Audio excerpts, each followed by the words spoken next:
Isang pinagpalang araw sa inyong lahat. Tayo po'y magninilay sa salita ng Diyos, ang pinagmumulan ng awan ng ating buhay, ang salitawa. Today, my dear brothers and sisters, we are celebrating the memorial of Saint Camillus de Lelis, a priest. He is the founder of the Camillians, or the Order of Clerics Regular, Ministers of the Sick.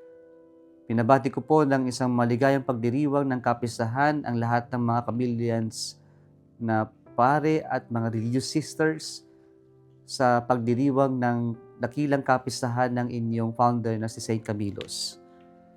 Mga kapatid, alam naman po natin na lahat ng mayroon tayo ay mula sa Diyos, mula sa pagpapala ng Diyos, at ang lahat ng ito ay ipinagkatiwala ng Diyos sa atin.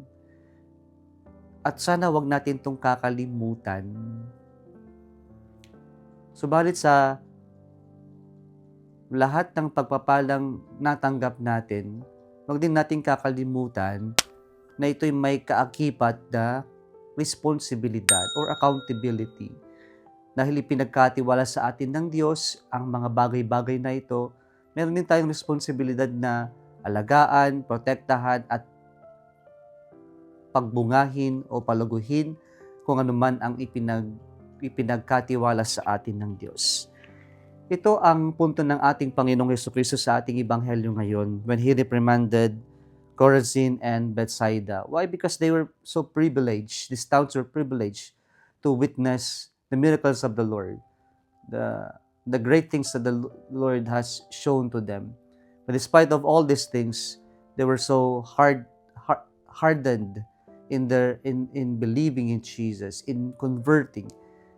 So, ang unang punto natin ay yung spiritual privilege ay hindi guarantee na tayo'y mapupunta sa kaharian ng Diyos. Hindi automatic ang paglapit natin sa Diyos. Kailangan na pagsumikapan din natin ito. Kailangan nating isabuhay yung responsibilidad natin na isabuhay, isagawa kung ano man ang alam natin, ang natutunan natin, ang inireveal ng Diyos sa atin. And that's one way of really growing in the privilege that the Lord gave us to live according to what the Lord has revealed to us. Pero ang pinaka punto ng ating ebanghelyo ngayon ay yung responsibility natin. Great privileges come with great responsibility. So with what the Lord has entrusted to us, we are also responsible in making it grow, in practicing it, and especially in sharing what the Lord has entrusted to us. Kaya po sana maging responsable tayo sa kung ano man ang ipinagkatiwala sa atin ng Diyos. Na ito'y gamitin natin, palaguhin natin, at higit sa lahat, ibahagi natin ito sa ating kapwa-tao.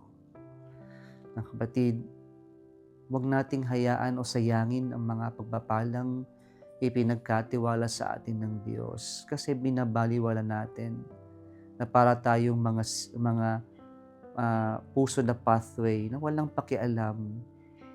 Okay, sana maging responsible tayo at palaguhin natin, ibahagi natin kung ano man ang ibinigay o pinagkatiwala sa atin ng Diyos. Kung nagustuhan mo ang video na ito, huwag kalimutang mag-like, share at mag-subscribe sa Salitawa Facebook page and YouTube channel. Muli isang pinagpalang araw sa inyong lahat.